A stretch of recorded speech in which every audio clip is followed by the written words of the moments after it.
Bismillahirrahmanirrahim. Alhamdulillahirabbil alamin. Lahun ni'matu wa lahul fadlu wa lahus tsana'ul hasan. Salawatullahil barrir rahim wa jami'il malaikatil muqarrabin ala sayyidina Muhammadin asyrafil anbiya'i wal mursalin.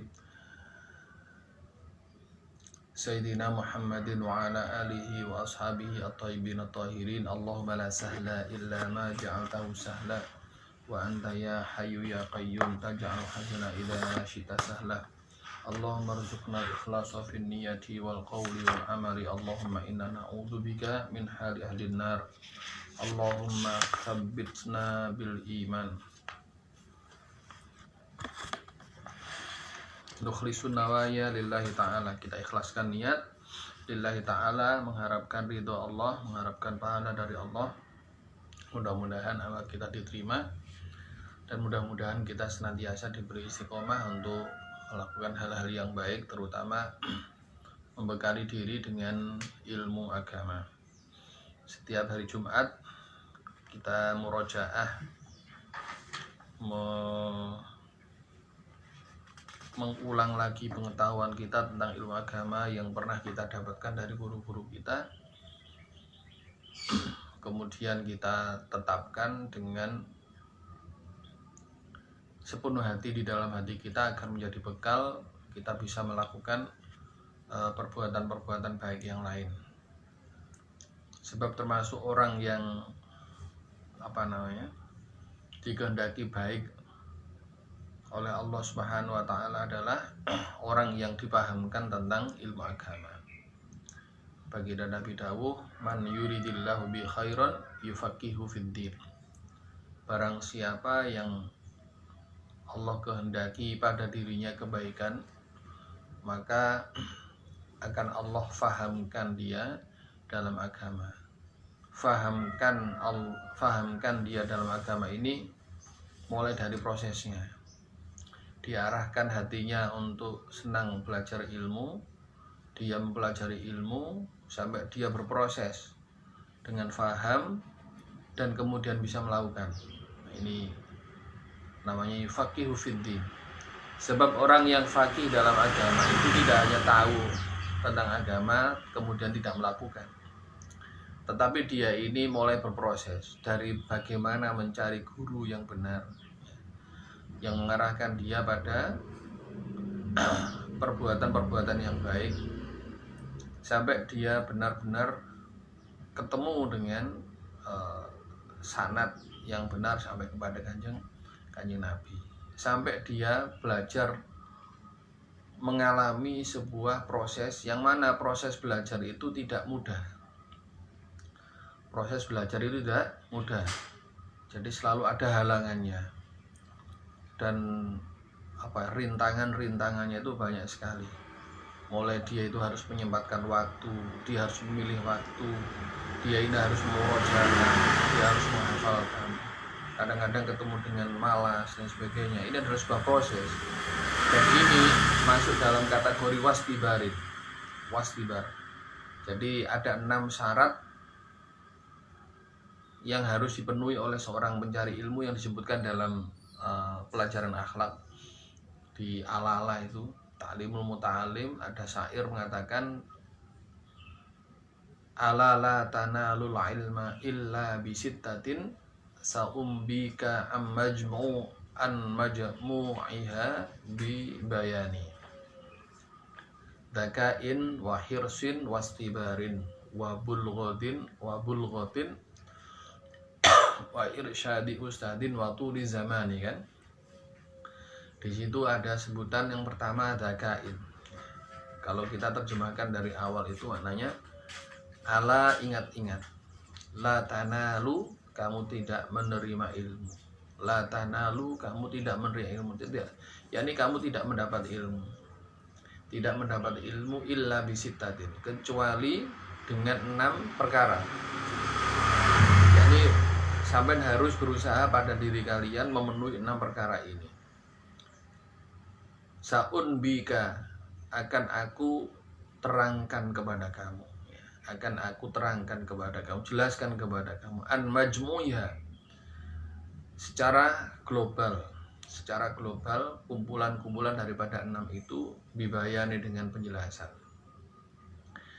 Zakain, yang pertama syaratnya orang mencari ilmu adalah punya kesadaran penuh. Zaka di sini kecerdasan, maknanya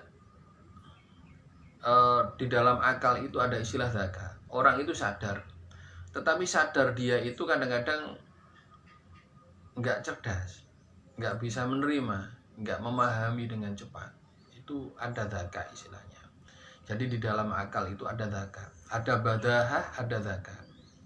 Zaka itu dia ini mudah untuk memahami, dia bisa membedakan A, B, bisa membedakan, dia bisa menyerap yang disampaikan oleh gurunya. Ini zaka. Zakain. Yang kedua wahirsin.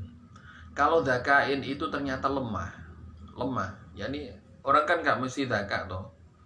Dia sadar, berkesadaran penuh ketika belajar, tetapi tidak zakat, tidak langsung bisa menerima kecuali dengan berkali-kali dia baca ulang sampai dia paham, sampai dia benar-benar tahu tentang apa yang dia pelajari. Itu nggak semuanya, jadi maknanya fluktuatif dan mempunyai ada perbedaan antara orang satu dengan yang lain, dan ini memang sebuah rizki dari Allah Subhanahu wa taala, dan Allah menciptakan itu semua. Ya seperti manusia, para nabi itu kecerdasannya sangat tinggi sekali. Beliau itu tidak hanya memahami bahasa kaumnya, pokoknya semua kaum-kaum yang lain tuh bahasa faham ya. Mereka diberi kemampuan itu untuk memahami semua bahasa, semua apa yang jadi tanpa terjemah. Contoh kalau ketemu dengan orang India gitu ya, yang bahasa seperti ini mereka paham. Itu kecerdasannya sangat tinggi sekali. Kemudian di bawahnya lah, yang kedua wahirsin dengan kemauan tinggi. Hirsun itu mempunyai motivasi tinggi. Ketika dia itu merasa kecerdasannya itu tidak begitu tinggi, ya maka dia punya keinginan kuat dengan selalu menghafalnya, dengan selalu mengeksplorasinya, dengan selalu menanyakannya, ingin tanya. Dia tidak malu-malu untuk bertanya. Ngapunten Pak Kulo dari yang paham, ngapunten Pak Kulo terlalu banyak, ini saya ingin sedikit saja. Kemudian dari sedikit itu kemudian diulang-ulang. Hirsun di sini, hirsun maknanya adalah semangat ingin tahu, bukan hirsun masalah duniawi. Sebab ada hirsun di dalam hadis Kanjeng Nabi, al-hirsu di situ maknanya adalah dia ini terlalu condong pada duniawi, sehingga hatinya itu selalu dekat dengan duniawi. Nah, kata hirsun pada masalah akhlak di sini ketika dinisbatkan kepada ilmu, maknanya dia itu semangat untuk mencari tahu, termotivasi untuk mencari tahu. Dengan semangat ini dia itu selalu datang, tidak mau carry. Kalau dia itu belajar kan ada tuh alangannya, orang belajar itu ngantuk gitu. Ngantuk, dia itu punya usaha untuk bagaimana saya tidak ngantuk. Kalau dulu saya mondok di Lirboyo itu, anak-anak kalau santri-santri kalau ngaji itu ya kan sampai malam ya, sampai berjam-jam lama sekali, Loh itu mereka bawa apa? Bawa kopi.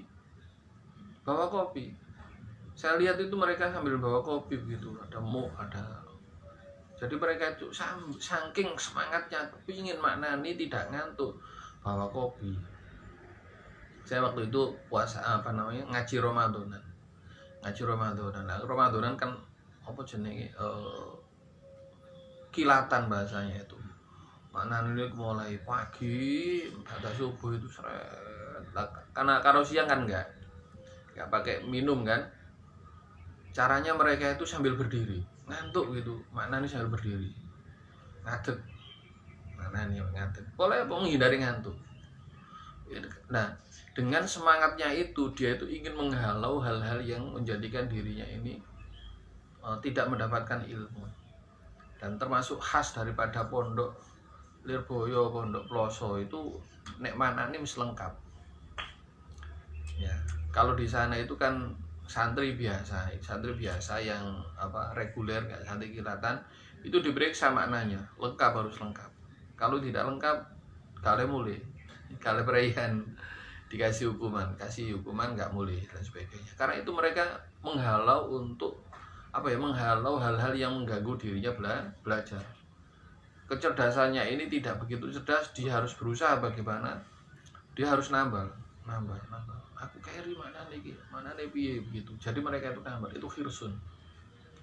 Jadi zakaun wa hirsun. Kemudian nomor 3 wastibarun.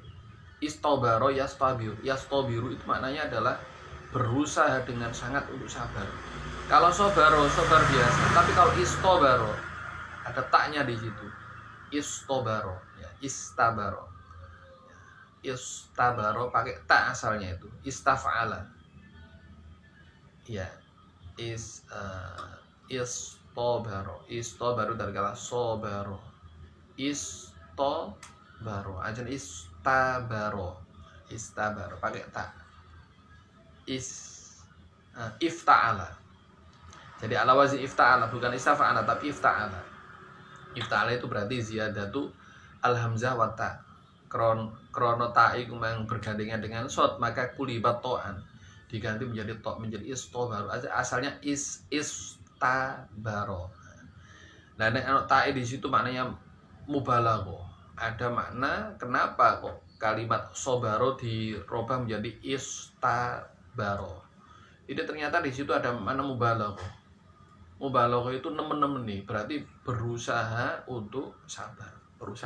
Sebab dia paham ketika belajar itu banyak rintangan, yo ngantuk, yo males, yo waktu dan sebagainya, yo kadang biaya, terus kemudian ketemu dengan guru yang kereng itu juga termasuk harus disabari itu.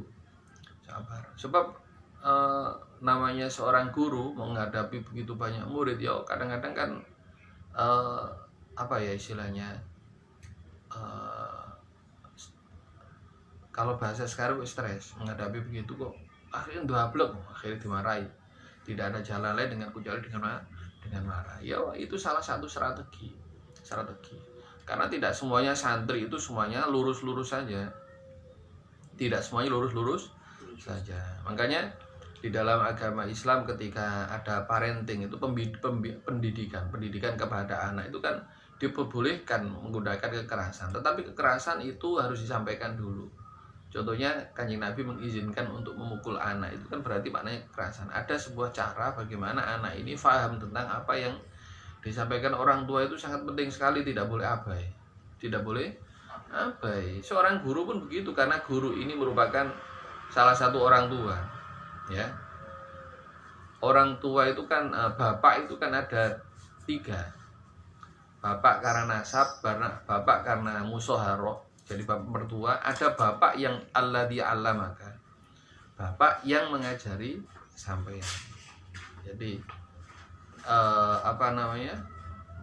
guru sampeyan itu bapak sampeyan, berarti maknanya apa? Nah, bapak ini ketika mendidik anak dengan cara memukul, ya kita harus paham memukul, tapi kan pukulan-pukulan yang tidak sampai melukai. Tapi yang jelas ini dilakukan untuk supaya anak yang dididik itu sadar loh. Jadi ketemu dengan guru yang seperti itu, diri kita malas, diri kita ngantuk, itu harus istobaro, harus berusaha sabar. Apa itu berusaha sabar? Ya seperti kita kemarin fahami, saubaro itu maknanya apa? Yaitu habsun nafsi, yakni mengekang jiwa.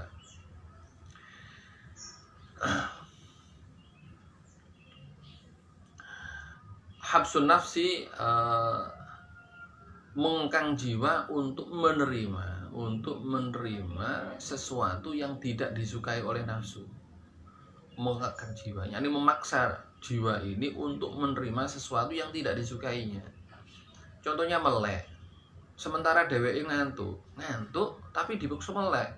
Maknanya apa? Melek itu tidak disukai oleh nafsu, ya. Nah, ini harus kita tahan.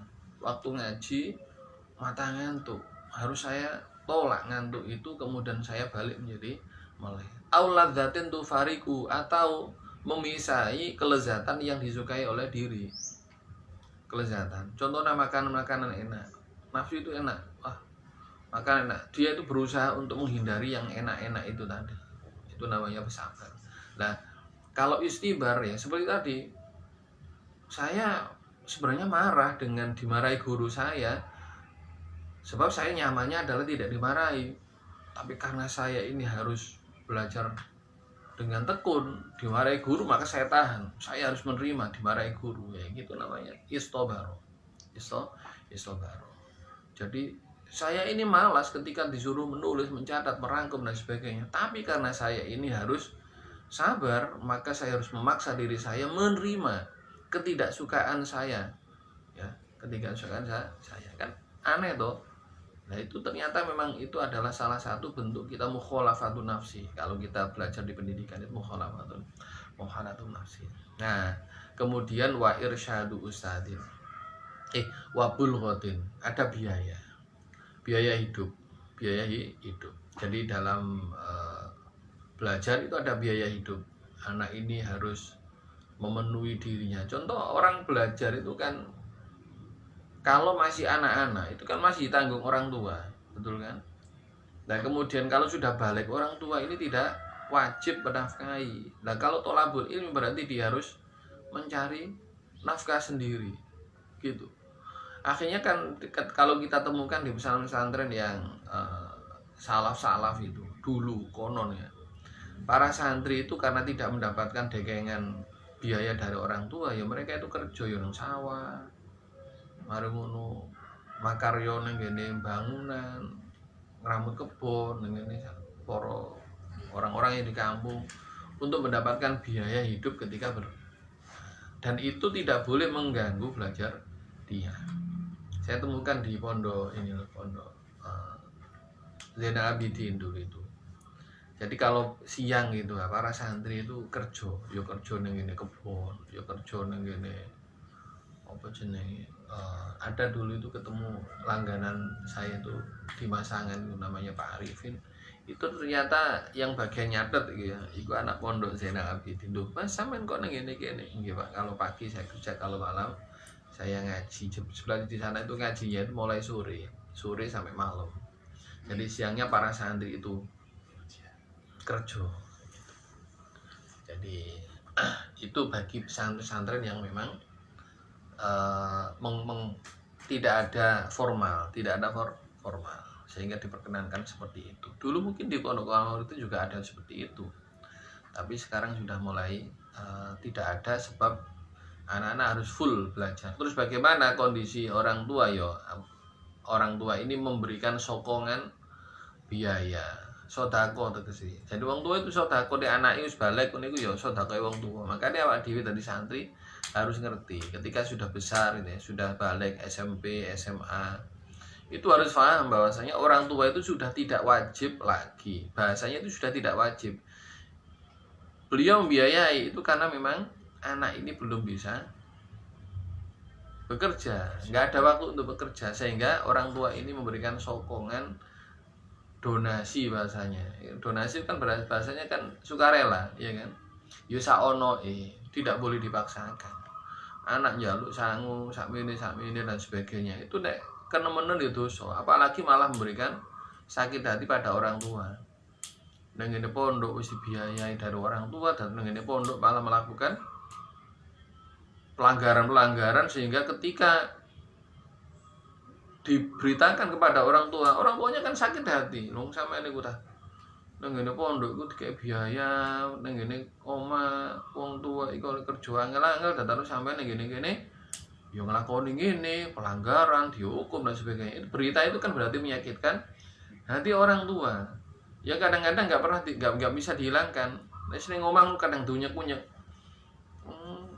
Nang pondok ngene. Artinya kan hatinya orang tua itu sakit. Nang itu termasuk hukukul walidain. Termasuk dosa terhadap orang tua. Jadi memberikan rasa sakit di dalam hati orang tua yang sakitnya itu kadang-kadang tidak terlupakan. Itu makanya harus kita hindari. Jangan sampai kita itu memberikan berita-berita buruk. Saya sering ngomong kepada anak-anak. Anak sekalian kalau di pondok, yo belajar sing temen. Si temen ojo sampai melakukan sesuatu yang sakarepe sampean dhewe, saenake dhewe, mari ngono ternyata itu adalah pelanggaran ke pondok.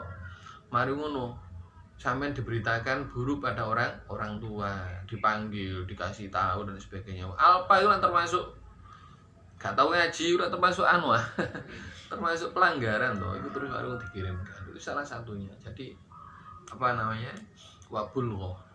Jadi orang tua memberikan sokongan, donasi, bantuan, biaya, infak secara cuma-cuma, sodako orang tua. Begitu besarnya orang tua memberikan dukungan kepada kita untuk belajar, maka harus kita manfaatkan. Wasiat orang tua harus kita lakukan. Belajar yang temen. Ini sering saya katakan kepada para santri agar mereka itu sadar. Tapi ya jenenge santri yang menungso. Kadang-kadang nafsunya oleh dukur, kadang nggak paham tentang makna sabar, istibar itu, sehingga apa? Ya selalu malah mendahulukan emosinya, mendahulukan nafsunya, ya toh.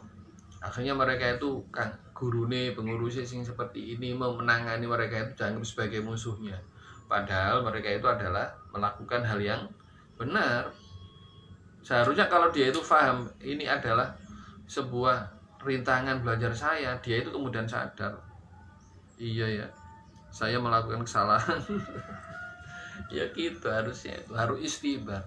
Tapi ya memang kita zaman kualitas kan, kualitas kita semakin sekarang itu kualitasnya yang semakin maju, teknologinya, orangnya secara apa namanya, secara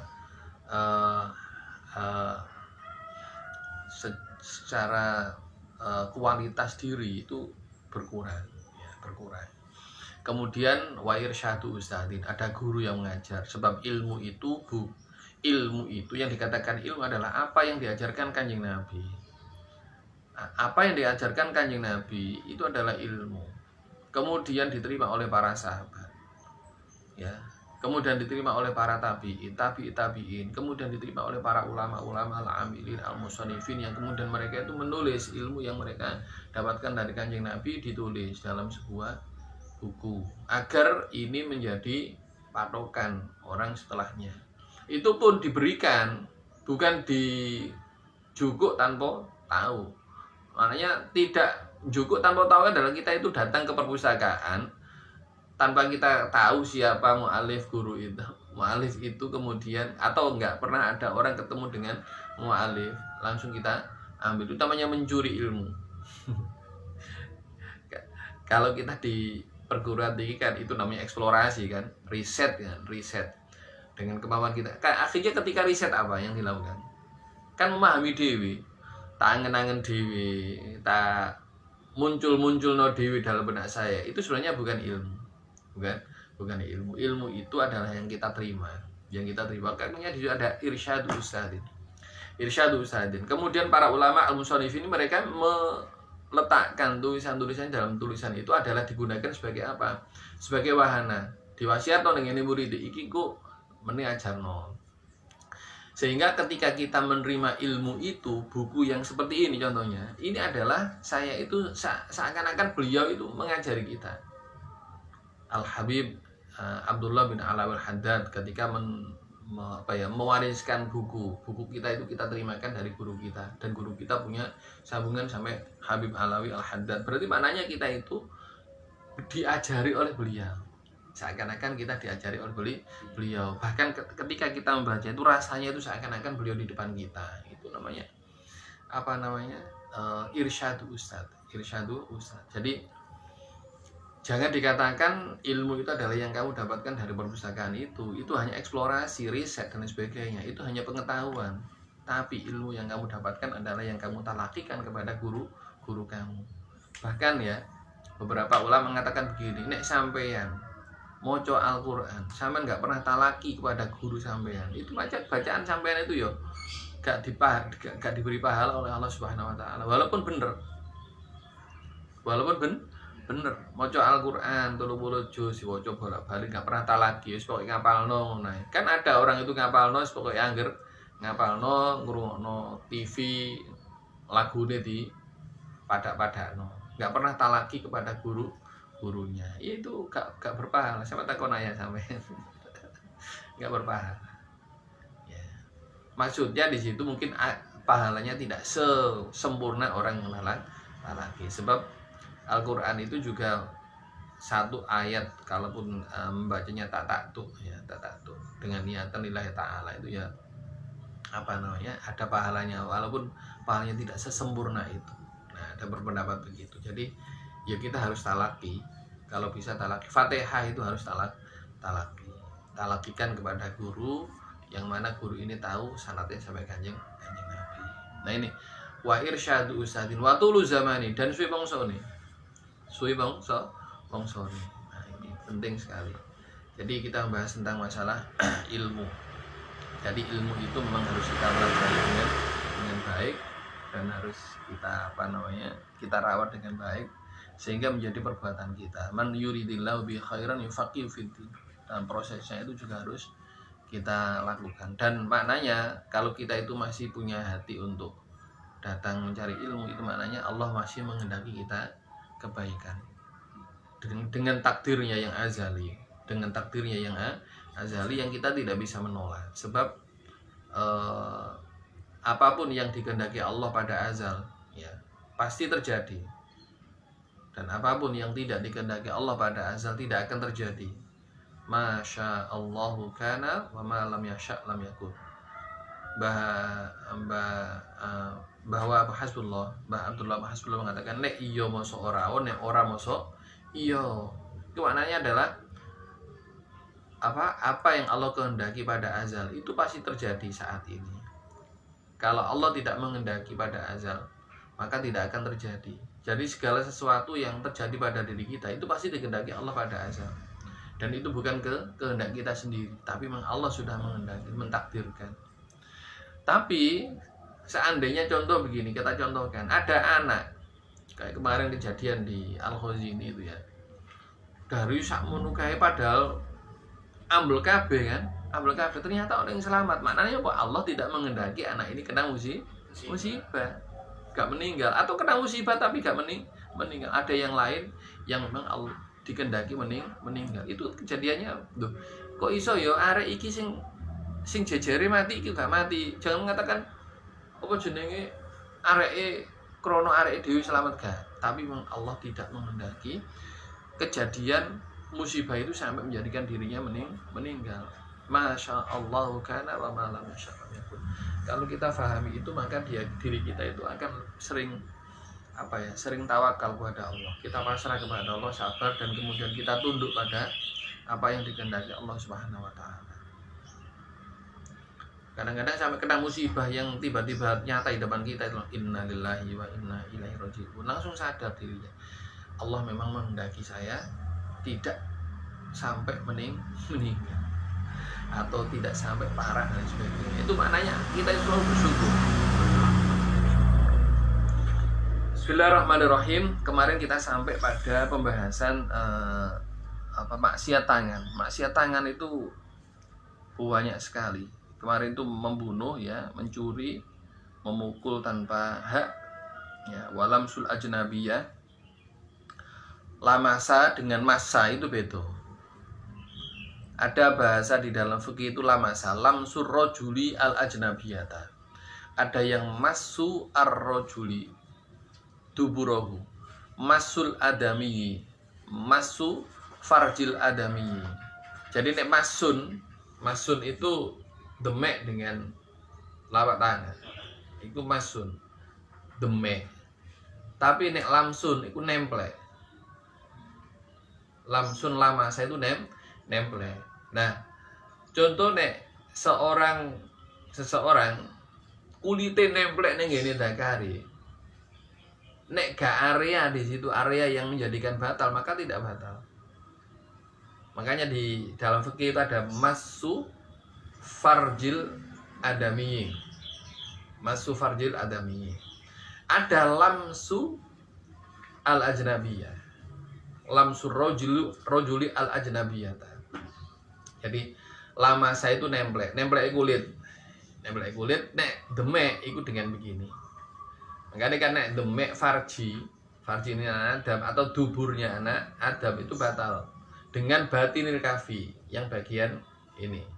yang ketika ditutup seperti ini nggak kelihatan, itu cumi batin jero nih. Nek pinggir-pinggir iki berarti belum batinnya apa namanya kafi. Untuk jempolan cara ndelok ini bagian jero iki yang tidak terlihat itu namanya batin.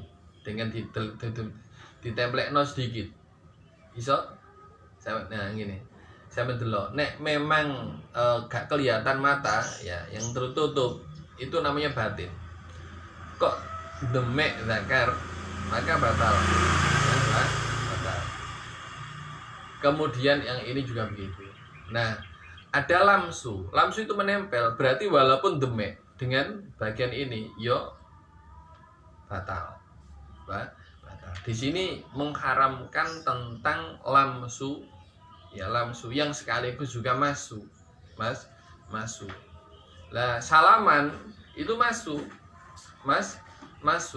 Tidak hanya lamsu tapi masuk salaman.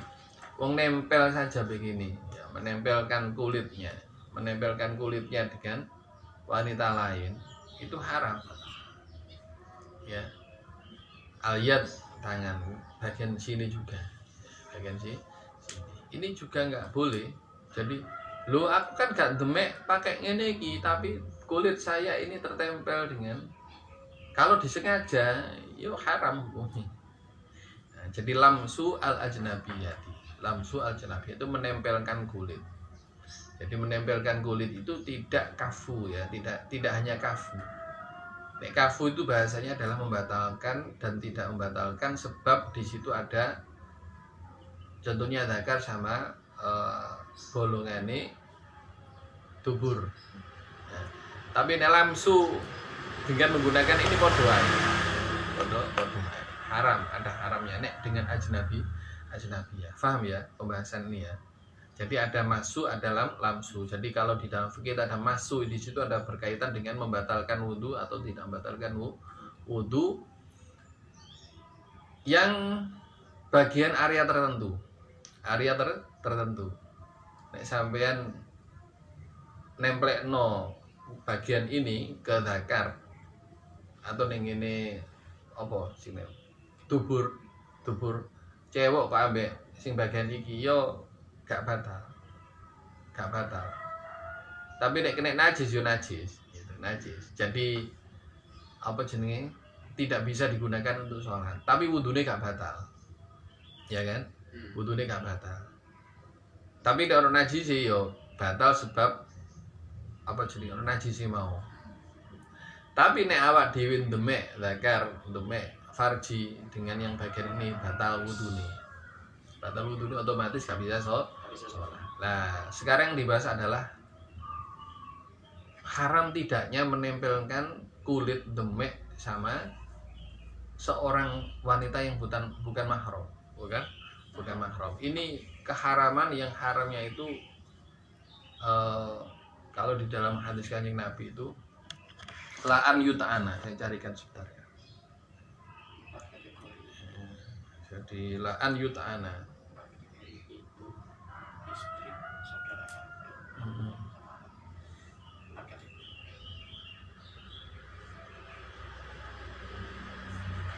Ini kan sudah saya jelaskan ya, siapa-siapa yang menjadi mahram kita.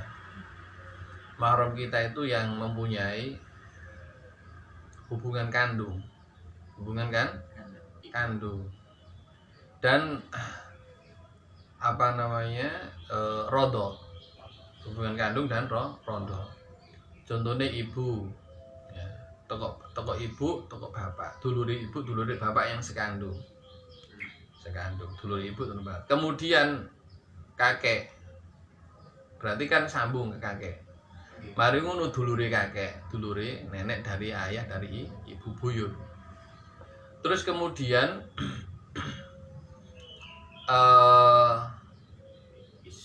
saudara dan ponaan.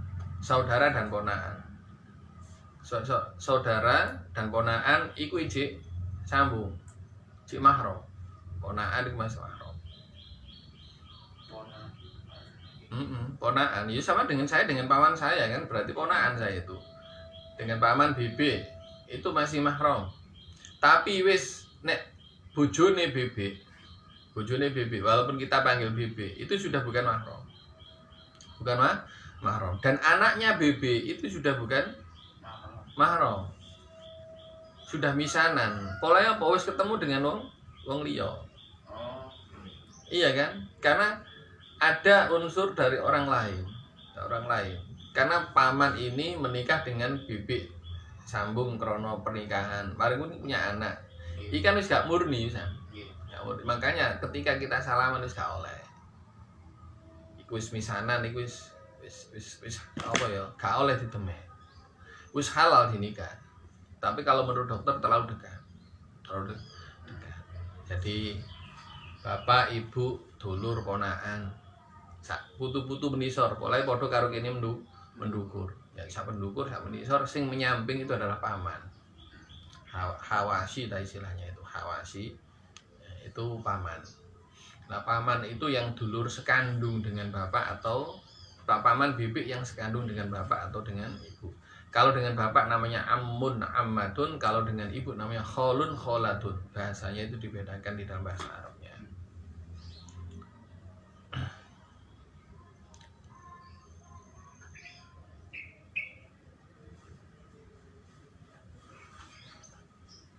Nah, iki. La an yut'ana fi ra'si ahadikum bi mikhyatin min hadidin khairun lahu ayyamas samra'atan la tahilu lahu. Kanjeng Nabi Daud dengan berbagai riwayat. Ya ono mini ono gak. Sing pertama itu ono tidak ada mini.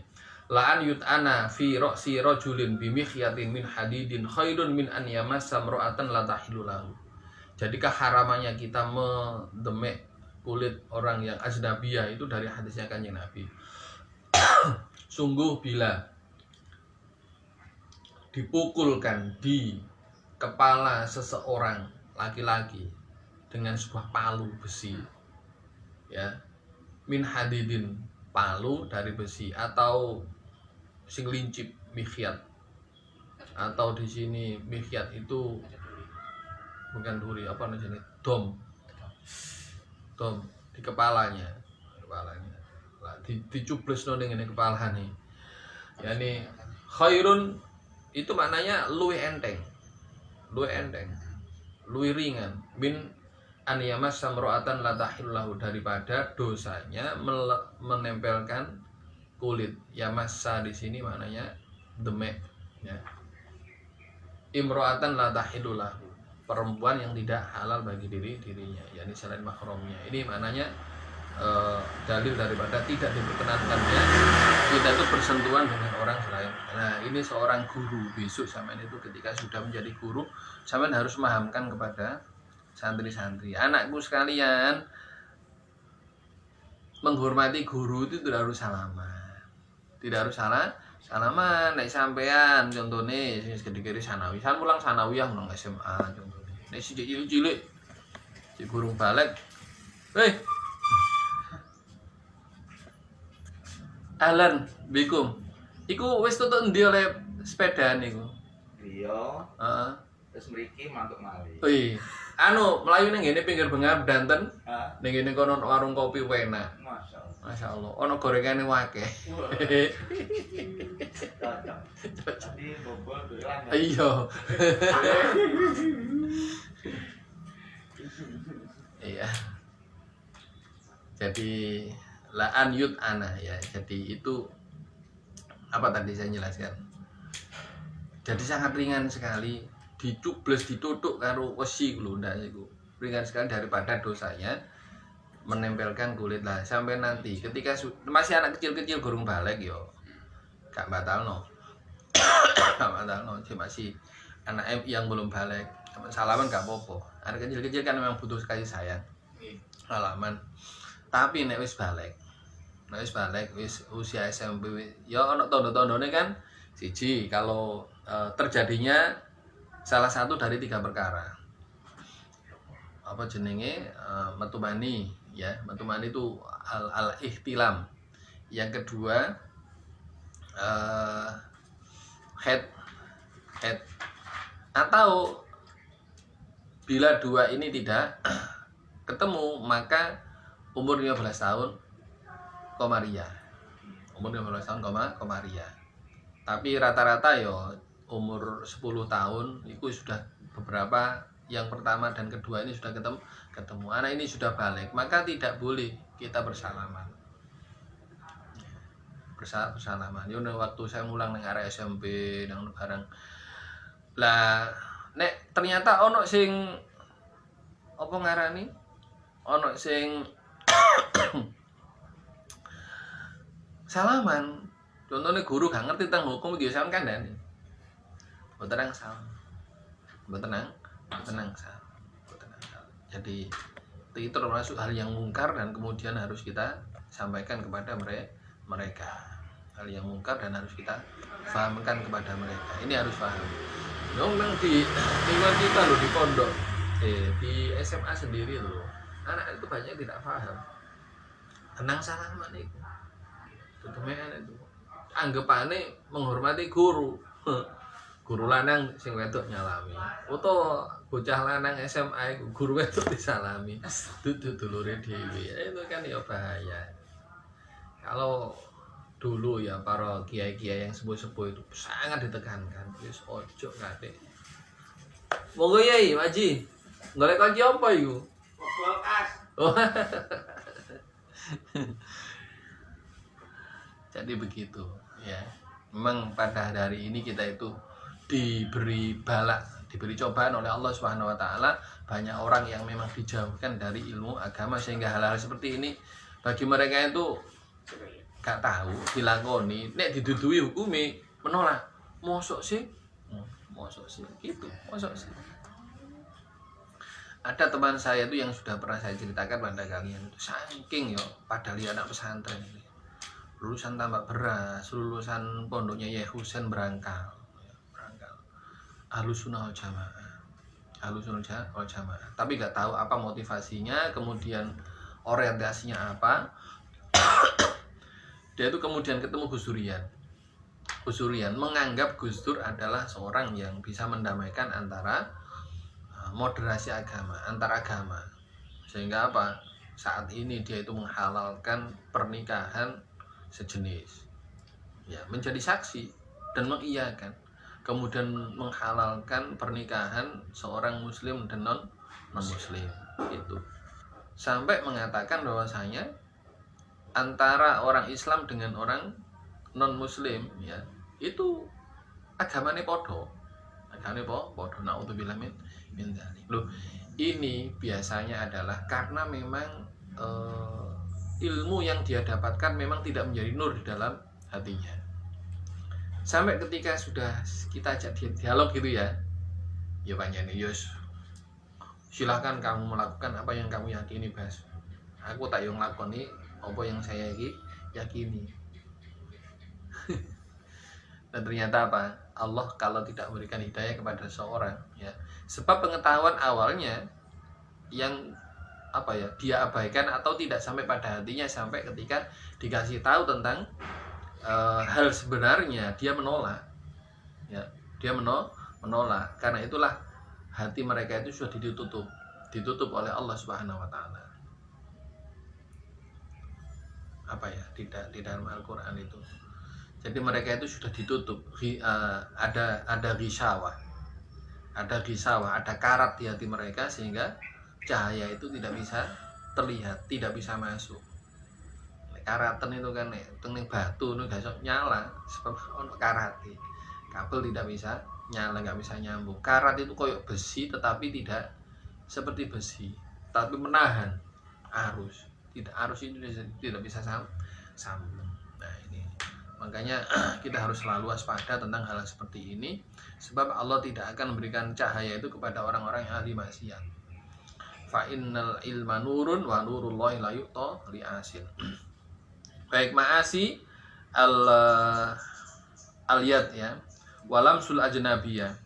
Kalau di kitab sini macam-macam, sampai main al-jauz, la'bu asibyan bil jauzi ya. Ini saya bacakan ini. Wadorbu kemarin sudah ya. Wa akhdhu riswah. Ngerti riswah sampean? Riswah itu sogokan. Nah sekarang bahasanya kalau bahasa politik kok bukan riswah ngono. Apa istilahnya? Suap. Ya penyuapan, bahasa politik apa nih? Penyuapan itu. Nah suap. Di sini riswah itu mengambil riswah dan memberikan riswah itu termasuk dosa. Apa sih riswah itu? Yaitu hiyal malul ladzi yudfa'u li ibtali haqqin, yaitu harta ya, nominal uang yang diberikan, disampaikan li ibtali haqqin, untuk membatalkan sebuah kebenaran. Jadi riswah itu diberikan pada orang agar hal yang benar itu dibatalkan. Paham ya? Contoh ada seorang hakim A dan B ini dihukumi. Hakim ngerti sing bener iku sing A, B iku salah. Dadakno B iku mang nguwahi dhuwit luwih akeh nang ngene. Hakim iku mau, iku jenenge riswah. Nek dheweke kepingin dibenerno, sing salah kepingin bener, padahal hakim wis seru, sing bener iku sing A. Jadi setelah dikaji sing bener si A, hatinya sudah condong pada A, tapi ternyata apa? B ini memberikan harta banyak kepada hakim, sehingga apa? Sing A dijadikan salah, sing B dijadikan benar. Ini si riswah. Namanya apa? Apa mau? Alladzi yudfa'u li ibtali haqqin. Ar-riswah hiya al-malu alladzi yudfa'u li ibtali haqqin aw ihqaqi batilin, atau membenarkan hal yang salah. Iya tadi itu. Ini jadi benar, sing salah jadi benar. Ini nama dikatakan itu sebagai riswah, memberi riswah atau menerima riswah. Tangannya ini jadi maksiat. Ya. Wa amma ma yadfa'uhu liyasila ila haqqihi, adapun apa yang diberikan oleh seseorang agar dia sampai pada haknya, ada haknya, auliyat fa'adzulma an nafsihi, atau agar dia menolak kedzaliman mengarah pada dirinya, fala ya'thamu ad-dafi'u bihi, maka tidak berdosa orang yang bayarnya. Saya ini terdolimi, saya ini benar, tapi saya ingin mendapatkan kebenaran yang saya dapatkan, saya membayar. Maka membayar seperti ini tidak maksiat, tidak berdosa orang yang bayar ini. Karena apa? Untuk mendapatkan haknya. Tidak untuk mendapatkan haknya. Jadi ya banyak sekarang seperti itu. Seorang yang tahu dia terdolimi, sampean minta berapa sih? Kok saya ini benar kok dikatakan saya salah? Sampean akan saya putuskan benar, ya. Kalau saya bayar sekian, ya apa? Loh, ini menurut pandangan politik dikatakan riswah, tapi menurut pandangan agama bukan riswah. Sebab apa? Dia benar, dan si hakim itu atau orang yang mendukung dirinya itu sudah tahu dia benar. Atau sekarang kalau dilihat dari ranah politik, seorang ini ingin memberikan pengaruh baik pada masyarakatnya. Contohnya dia itu seorang legislatif, atau dia calon pemimpin. Kan mesti orang saingan itu. Dia tahu dia mampu, saya mampu memimpin, saya mampu nanti, pokoknya dia tahu dirinya mampu, saya mampu memimpin, dan nanti saya akan mampu memberikan keadilan di masyarakat. Agar dirinya dipilih, dia kemudian memberikan orang dukungan ini, tak kayak saya pilih aku. Ini maknanya apa? Liyasila ila haqihi. Liyasila ila haqi, untuk dia sampai pada haknya. Ini kalau di pandangan politik secara umum itu kan namanya sogokan. Ya toh? Sogokan. Kalau menurut pandangan agama ini tidak sogokan. Sebab apa? Dia ini mampu untuk menerapkan keadilan di masyarakat. Orang kaya ingin jadi seorang pemimpin, yang pemimpin ini dia yakin dirinya akan adil. Maka ketika dia nyangoni orang-orang yang akan mendukung dirinya, dalam pandangan agama tidak dikatakan sebagai suap, tidak berdosa dia. Contoh, ono para wong-wong kepingin supaya mereka itu mau ngaji. Kene ngaji nang aku tak beleno wedhus, tak beleno sapi, tak beleno ayam, engko tak kei jajan. Ngaji nang aku, ngaji. Mereka ngaji mendapatkan ini orang memberikan dia mengajak kemudian memberikan makan itu agar mereka datang ke tempatnya itu tidak dikatakan sebagai sogokan. Kan banyak seperti itu. Contohnya orang mendirikan sebuah pendidikan. Tidak semuanya orang itu mau datang ke tempat pendidikan dia. Ya toh? Mesti milih-milih, saya ini benar dan sebagainya agar anak-anak datang pada saya dikai hadiah. Ini tak kayak hadiah sampean gini tak kayak beasiswa sampean ini. Membayar ini bukan namanya sogokan. Bukan dikatakan sebagai riswa. Jadi di sini maknanya adalah wa amma ma yadfa'uhu liyasila ila haqqi aw liyadfa'a dzulma an nafsi fala ya'samu ad-dafi'u bihi. Riswa, jadi riswa itu ada beberapa kategori, tidak semuanya dikatakan sebagai riswa. Seorang politikus kalau yang dia itu benar-benar mau mengabdikan dirinya kepada negara dengan sebaik-baiknya, membayar uang hadiah, itu namanya bahasa sekarang itu serangan fajar. Serangan fajar itu tak kayak di amplop 20.000-an, 1.000-an, itu tidak dikatakan sebagai riswa. Tapi secara hukum positif, hukum negara secara umum yang bukan itu dikatakan sebagai riswa. Sogokan, suap dan sebagainya itu masuk dalam penjara. Gak pakai suap, orang yang benar gak pernah bisa benar ya, gak pernah bisa sampai pada tempatnya ya. Nah ini wal muslatu bil hayawan, ngetok hayawan, kewan itu dibuntungi. Jadi sekarang kan banyak orang melakukan hal itu supaya manuk iki gak iso miber jenis suyu dipotongi, diberuntungi ya. Atau kemudian ya wis pokoke mbuh apane ning awake dijukui. Ono gajah dijukuk apa ngarani? Irungi kok. Belalainya. Gading dipotong dalam keadaan dia masih hidup. Masih hidup dimuslah, dipotongi. Wa ya taqti'ul ajza'i wa taghyiril khilqah. Wa taqti'ul al-ajza', memotong-motong bagian daripada hewan itu ya. Wa taghyiru al-khilqah, merubah bentuk daripada bentuk asli daripada hewan itu dirubah dalam keadaan hidup loh ya. Dalam keadaan hidup ini terjadi yang namanya yaitu tadi modifikasi. Jadi buntutnya dihilangi, ditambal dengan opo kayak gini dihilangi dan sebagainya, itu tadi sing ketok-ketok cula dan sebagainya itu dihilangi. Ini muslah, tangannya ini jadi maksiat. Wala'bu binardi, main kartu, main dadu, main lutri itu gak oleh. Tangannya main lutri walaupun tidak melakukan judi ada sendiri, tapi main-main hal yang di situ ada unsur-unsur judi. Unsur itu maknanya mengarah pada judi. Makanya ada prosoku main Uno bareng gak oleh. Main Uno nih lho, kartu-kartuan saya kan remi tapi diganti Uno.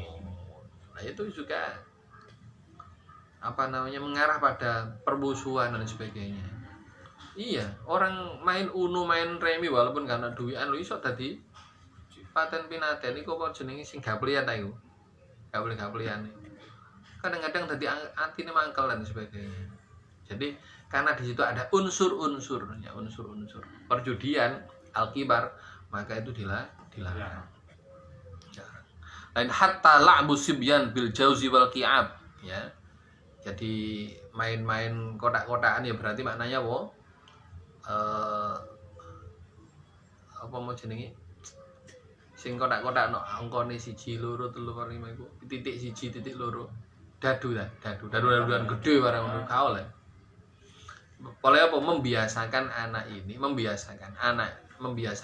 untuk melakukan itu sehingga kita besar Jadi akhirnya kenal dan kemudian melakukannya sebagai alat untuk berjudi, bermaisir. Ini nggak boleh.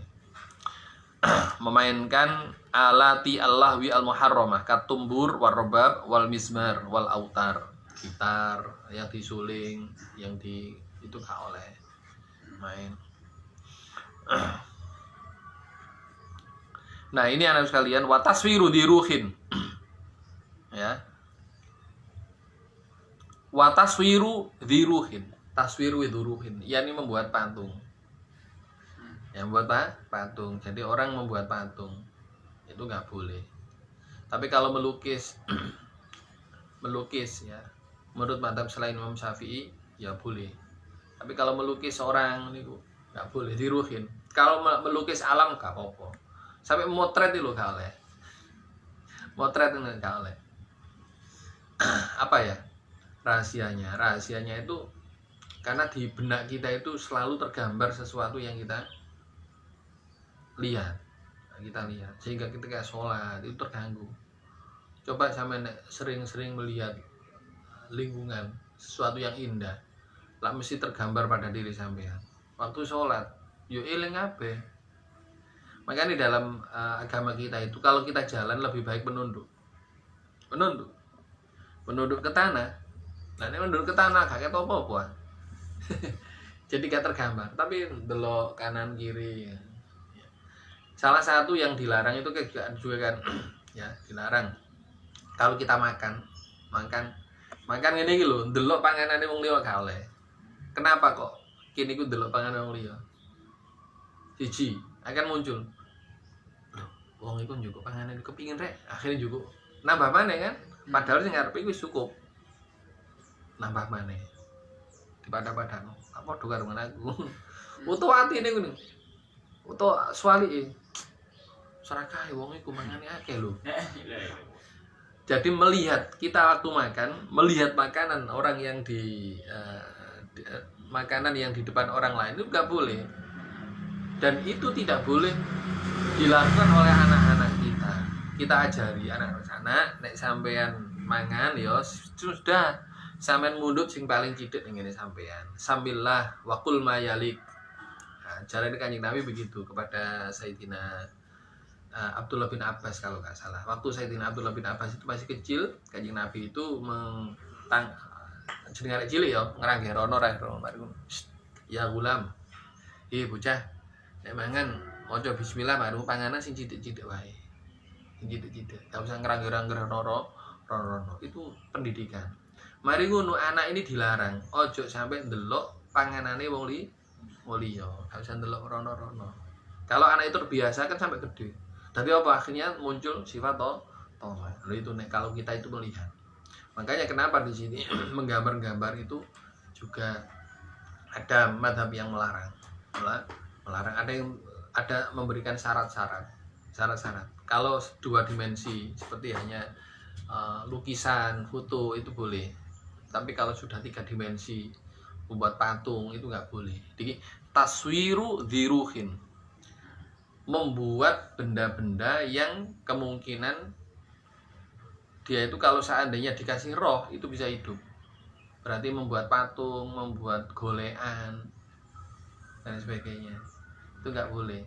Jadi anak-anak kita itu kalau waktu kerajinan PJBL yojok diarahno membuat patung, jangan. Walaupun kok kain, memanfaatkan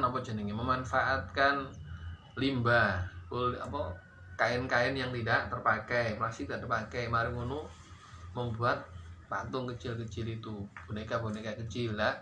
Akhirnya apa? Kalau besar yo gawe ogo-ogo barang. Nek wayahe tambah ogo-ogo tambah gede maneh kae ta. Nggih. Diruhin iku. Ono sing kepalane apa? Bajul tapi awake menungso. Nah, itu yo itu kalau di dalam agama kita kan nggak boleh. Makanya bener kalau masyarakat kita disesuaikan dengan keadaan kita. Kalau memang acara-acara muslim seperti contohnya Muharraman ya gak usah gawe-gawe ngono, itu memang arahan-arahan yang baik. Arahan-arahan yang baik. Jadi wataswiru diruhin. Kemudian tidak memberikan upah pada orang yang telah bekerja pada dirinya, kemudian tidak menolong orang yang lagi kecelakaan, iku tangane maksiat. Awak dhewe ana wong kecelakaan malah difoto, sing moto iku dosa. Oleh apa? Gak nulungi. Jadi di sini adalah wa'adabu inqadhi ghariqin min ghairi udhrin fihi ma. Ya tidak menolong orang yang tenggelam. Lah iki tenggelam. Lah nek kecelakaan masuk tenggelam namanya. Iya kan? Jadi malah orang yang kecelakaan itu malah difoto, kadang ditulungi. Nah, orang yang seperti ini malah berdosa.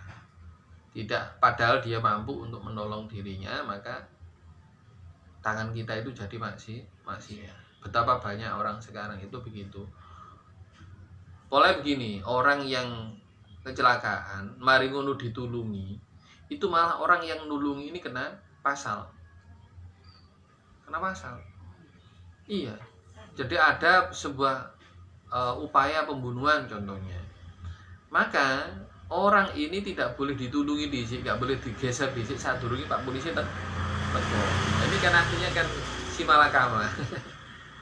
Saya enggak nulungi ku dosa, nulungi malah kena pasal. Itu. Kan orang-orang yang kecelakaan barangkali hanya boleh ditutupi, enggak boleh digeser. Sebab itu nanti mengarah pada dirinya terkena pasal, menghilangkan bukti dan sebagainya. Pernah teman saya itu duwe apa ngarani ya galangan kayu pada waktu itu ada kejadian pembunuhan. Nah jenenge wong iki kan kepingin nulungi karyawane digawa ning rumah sakit, malah dheweke sing kena denda. Oleh apa? Menghilangkan bukti. Kena pasal menghilangkan bukti padahal dhewe kepingin nulungi. nulungi dia malah mari ngono kena pasal, akhirnya kena denda sakmono akeh. Ini termasuk salah satu adamu inqadhi ghariqin min ghairi udhrin. Wa kitabatu ma yahrumu nutqu bihi. Betapa banyak sekarang anak vandalisme, ya, menulis-nulis kalimat-kalimat yang dilarang. Itu harus menjadi tugas kita sebagai guru. Jadi anak-anak jangan sampai diarahkan menulis-nulis seperti itu. Memang tulis-menulis melakukan aktivitas namanya gaya belajar ya. Anak seneng gawe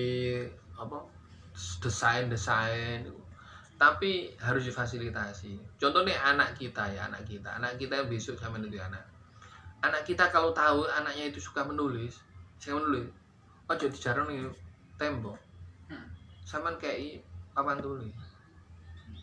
Gini nak, ngin papan tulis wae. Kalau kepingin gambar ya, golekno kertas. Ojo dibiasakno nempel ning tembok. Kata orang-orang pendidikan kan, sejarah apa temboke ngono. Ya. Saman berarti memfasilitasi anak itu melakukan hal yang buruk ning tembok-tembok dan sebagainya. Ku nek gede, temboke sekolahan, temboke dalan ceti. Itu kasih fasilitas. Kok ono papan, jeneng nulis-nulis. Kene nang waktu kalau spidol warna. Rumah saya itu termasuk bersih. Oleh apa? Sejak kecil anak saya tak fasilitasi. Lalu ono papan. Nek tak golekno kertas. Kertas saya ngeprint yang gak kanggo kan balike gak kena digawe. Oh, gawean. Wah, baru opo ae. Buku. Gue tulis, silakan gua gambar, kurung tutup gua gambar mana. Jadi termasuk tembok saya itu bersih. Anak saya sejak kecil gak seneng oret-oret tembok, malah ngerti itu adalah kotor, ya, kotor. Tapi Bian yang pertama itu memang seneng, sing Zian. Karena Bian juga punya inisiatif begitu. Sing kedua sama ketiga itu saya gelem oret-oret tembok. Makanya ada orang-orang di rumah-rumahnya itu, nek ono arek cilik temboke oret-oret itu biasa, karena mereka nggak mau fasilitasi. Nah, anak-anak yang seneng-seneng seperti itu, kalau tidak difasilitasi, kemudian nggak diarahkan, mereka akan menulis hal-hal yang buruk. Ya toh? Ya, kadang-kadang misuh wae ditulis di tembok, di mana dan sebagainya. Nah, tulisan-tulisan kalimat-kalimat yang ada di bangku-bangku sekolah dan sebagainya itu kalimat-kalimat yang buruk. Saya kemarin tuh membaca meja anak-anak ngaji itu loh, kan dulu ngene eling jaman cilik biyen niku waktu sekolah kene ngene pondok krana bangku iki nek pagi digawe lanang sing sore digawe wedok. Surat-suratan. Iya. Surat-suratan. Nah, biyen mungkin kalimatnya mau kenalan ngono. Saiki gak kalimatnya elek-elek. Saya baca kemarin masyaallah. Dan kulo terusane elek-elek ngene arek-arek iku. Kalimat itu kalimat elek lho. Sesuatu yang dilesankan itu haram maka ditulis pun haram. Lho ini agama ini mengarahkan pada diri kita agar kita itu apa jenenge toto tangan kita itu harus kita arahkan, jangan dibiarkan liar. Tapi jenenge arek. Pengetahuan dasarnya karena nggak tahu sehingga apa diingatkan itu jari nyeneni, gitu kan? Bahayanya kalau kita itu tidak membekali anak pada sesuatu yang dasar. Sebab apa? Keyakinan itu berdasarkan pengetahuan. Iya toh? Keyakinan itu kan al-i'tiqadu wa ar-ridho bima ya'rif. Dan keyakinan ini mendorong seseorang melakukan.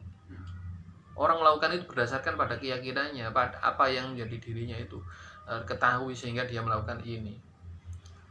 Dan karena tidak didasari dengan pengetahuan yang benar, akhirnya apa? Dia melakukan hal yang salah. Nah, makanya sejak awal itu harus kita arahkan yang benar. Saya tuh kagum dengan ada beberapa teman di Jakarta itu waktu itu anak TK. Ya, anak ganteng, anak cantik. Diajari nyanyi apa di sekolahan? Nggak boleh nyanyi. Loh, iya, kata Abi nggak boleh nyanyi. Yang boleh nasyid. Nyanyi nggak Bu? Nggak boleh. Nasyid Bu? Boleh. Kalau nasyid kan isinya pujian-pujian kepada kanjeng Nabi. Kalau nyanyi kan identik dengan dangdutan, musik-musik ini gitu. Loh, anak kecil dikasih tahu sama orang tuanya nek nyanyi gak oleh. Oleh apa nyanyi itu adalah seperti itu, ada gitaran dan sebagainya, suaranya kalimat-kalimatnya nggak benar. Loh, ini loh. Bukti anak kecil itu kalau ditanamkan hal yang baik, ternyata apa? Tumbuh dalam keadaan baik. Dan ternyata kalau sudah besar seperti itu diingatkan tentang hal yang benar, menolak itu karena pengetahuan awalnya enggak benar. Ya Allah, ya saya sudah gini. Anak kecil gini ya sudah tahu tentang ini ya. Nek nasyid oleh tapi nyanyi gak oleh. Ya Allah. Nah ini jadi wa kitabatu ma yahrum an nutqu bihi. Faslun wa min ma'asi al-farji az-zina. Termasuk salah satu maksiat daripada farji adalah zina. Apa itu zina? Dikatakan sebagai zina itu adalah definisinya idkhalu ra'si az-zakari ay al-khashafah, memasukkan kepala zakar. Jadi zakar itu seluruhnya, namanya mau dari ujung ke sini namanya zakar. Tapi ada namanya khashafah, bagian depan. Bagian depan itu kepalanya namanya khashafah, ra'su zakar. Ini kalau sudah masuk pada farji dikatakan itu sebagai zina.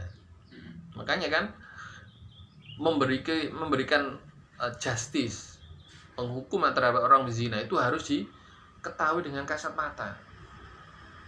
Kasat mata yang dikatakan zina itu adalah memasukkan kepala zakar ke dalam farji. Nah di sini fi farji ghairi zaujati wa amatihi. Ya, memasukkan kepala zakar semuanya.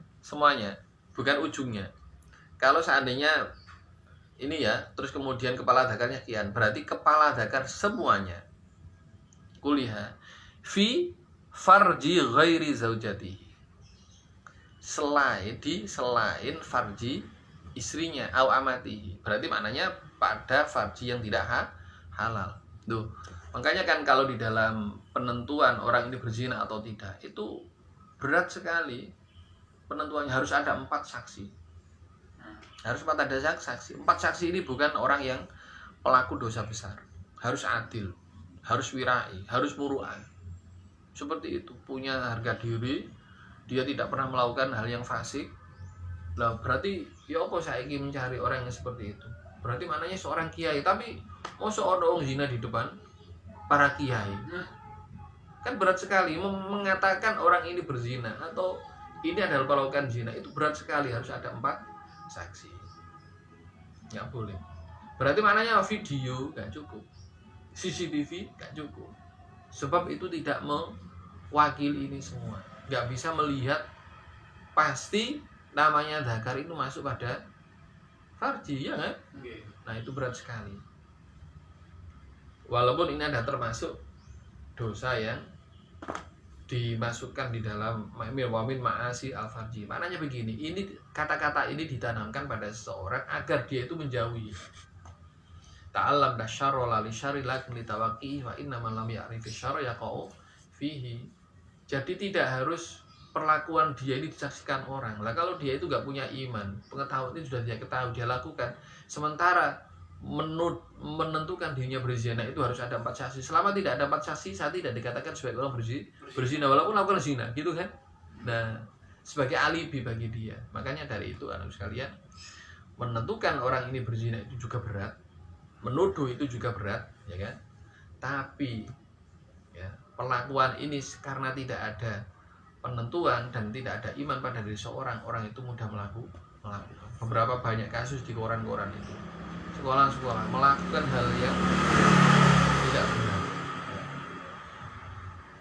Hal yang mengarah kepada itu harus kita cegah. Contohnya apa? Berkumpulnya laki-laki dan perempuan itu harus kita cegah. Makanya saya di sekolah itu melihat anak-anak itu osis-osisan, campur-campur dan sebagainya itu, hati itu tidak rela. Tidak rela. Satu kelas ada campur, kelas mobil campur gitu. Ya, kelas yang melaga itu saja gak oleh, itu di pesantren itu gak oleh, harus kita pisah sejak awal. Sebab apa? Masa-masa genting ya, umur genting adalah umur seperti itu. Sementara mereka pengetahuan tentang agama tidak begitu tahu, lingkungan mendukung. Apa yang terjadi? Ya minimal walaupun mereka gak melakukan zina ya, karena mereka mungkin tahu, tapi dedemean, goncengan, ya dok, butuh-butuhan bersama, ya kan ini juga sudah sangat aib sekali. Itu. Ini seperti yang saya ceritakan kemarin, ono alumni wis metu toko sekolahan, ya krono dewe wis gak bebas, gak ada ikatan apa-apa, ya gonjeng-gonjengan, ya gak nutup aurat, buka aurat dan sebagainya. Itu kan bahaya sekali. Nah, itu karena memang pengetahuan dasar kita tidak ada. Ya, paham ya? Jadi situasi pada hari ini memang sangat harus kita ingkari melalui hati. Kalau memang kita bisa ingkari melalui posisi kita, ya kita ingkari dengan posisi kita. Ini. Wa amatihi wal liwati wa idkhalu ra'si adzakari fi duburi rajulin aw imra'atin ghairi zaujati wa amatihi. Liwat, dikatakan liwat adalah memasukkan dzakar atau minimal kepala dzakar kepada dubur selain istrinya dan selain amatnya, dikatakan liwat. Tapi kalau pada istrinya, pada amatnya, duburnya halal ya. Orang maksudnya wanita dan amatnya itu halal, duburnya orang yang halal. Ini tidak dihukumi liwat, tapi haram. Haram ya. Haram dan asima ya, bukan dikatakan liwat. Au amatihi asima walakin laisa alai haddu al-ati. Ya, liwat tapi tidak sampai dia mendapatkan hukum. Tidak dirajam. Orang liwat itu sama dengan zina. Jadi maknanya orang yang homo dan sebagainya itu kalau tidak sampai memasukkan pada zakarnya, pada dubur, maka dia hanya berdosa gitu saja, tidak sampai terkena had zina. Jadi sama dirajam dia. Wa yuhaddu zani al-khurru al-mukallaful muhsan wa huwa alladhi wati'a fi nikahin sahihin dzakaran kana untha birajmi bil hijarati al-mu'tadilati hatta yamut. Ya. Wa yuhaddu ghairuhu ay ghairul muhsan wa huwa alladhi lam yata' fi nikahin sahihin bi mi'ati jaldatin wa taghribi sanatin qamaratin ila masafi qasrin lil khurri adzakari awil untha. Tuh ini. Jadi orang liwat dan orang zina itu sama-sama dihad rajam. Waalaikumsalam. Salam masuk, Mbak. seperti itu. Nah, kalau pada orang yang halal zaujati ini athima, dosa, haram gitu aja, tapi tidak sampai di had. Jadi kalau orang itu liwat sama istrinya sendiri, sama amatnya sendiri, hanya berdosa besar, tidak dikenai rajam. Jadi liwat itu memasukkan di dubur, di dubur.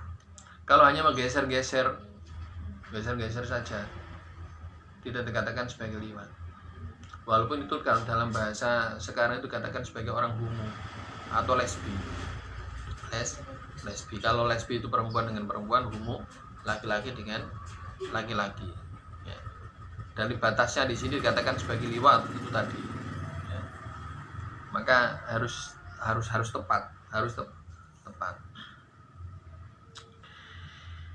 Wa minha ityanul bahaim. Ityanul bahaim yaitu menjima bahaim. Ya, kalau di mana di Bali kalau orang menjima bahaim itu ada hukum adat sendiri di sana. Ini juga haram di sini. Haram. Jadi ada istilahnya ityanul bahaim. Walau milkahu, walaupun hewan itu miliknya sendiri. Kerbaunya miliknya sendiri, sapinya miliknya sendiri. Wedhuse melek ngene dhewe, walaupun milik dhewe iku dosa. Ya, kalau dalam bahasa psikologis dia itu mempunyai kelainan. Kok iso nglakoni ngono? Kan ada kan berita-berita ini mereka itu manusia menikah dengan kambing kok ini di daerah Uringin Nanom itu seorang perempuan terus menikah karo wong menungso kangelan akhirnya menikah dengan hewan. Walaupun miliknya sendiri, kalau dia melakukannya itu dengan miliknya sendiri ya tetap dosa. Makanya pernikahannya tidak sah, kok iso disah piye? Ya kan ada kan? Berarti di dalam agama kita itu ada hukumnya. Ternyata memang secara fakta kenyataannya memang ada orang mempunyai kelainan itu ada. Nah, kalau kita nanti tahu bagaimana hukumnya, kita merujuk pada ini. Wa ityanul bahaim gak oleh. Kok dinikahno? Walaupun mek dewi. Walau milkahu. Wal istimna'u. Istimna itu merancap, memaksa keluar air mani dengan tangan. Itu istimna. Kalau tidak dengan tangan, contohnya hanya mengangan-angan atau melihat tiba-tiba keluar sendiri, itu bukan dikatakan istimna. Dan istimna itu dengan tangan. Ya. Biyadi ghairil halilah azzaujah wa amatihi allati tahillu lahu. Tapi kalau dengan tangan istrinya, dengan tangan amatnya tidak dikatakan sebagai istimna. Istimna yang boleh. Jadi kalau dengan tangannya sendiri itu yang dikatakan haram. Tapi kalau dengan tangannya orang yang halal, misalnya istrinya atau misalnya amatnya, maka tidak dikatakan sebagai istimna yang haram. Istimna tapi boleh.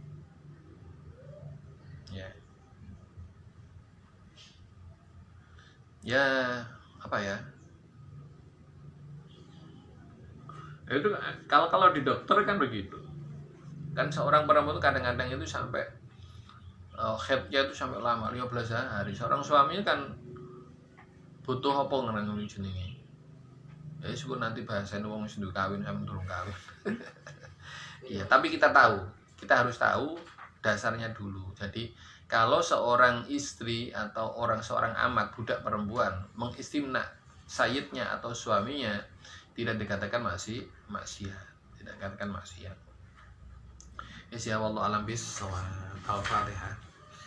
Banyak yang kita ketahui pada hari ini ya, pembahasan mulai tadi bagaimana tolabul ilmi, mendidik anak dan sebagainya sampai pada bentuk-bentuk maksiat. Mudah-mudahan bahasan seperti ini berlanjut terus dan kita paham tentang hal yang benar sehingga bisa kita pahami. Mudah-mudahan hati kita diberi cahaya oleh Allah Subhanahu wa taala menerima ilmu yang benar. Al-Fatihah.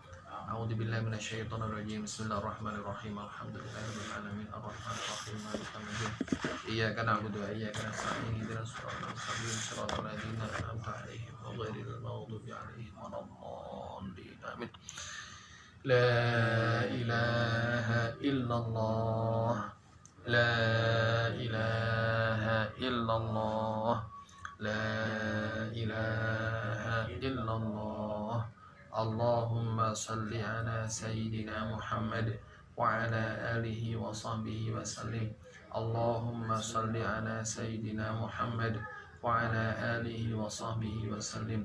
Allahumma salli ala sayyidina Muhammad wa ala alihi wa sahbihi wa sallim. Rabbi ighfirli wa liwalidayya wa lil mu'minina wal mu'minat. Rabbi ighfirli wa liwalidayya wa lil mu'minina wal mu'minat. Rabbi ighfirli wa liwalidayya wa lil mu'minina wal mu'minat. Assalamualaikum warahmatullahi wabarakatuh. Mudah-mudahan barokah.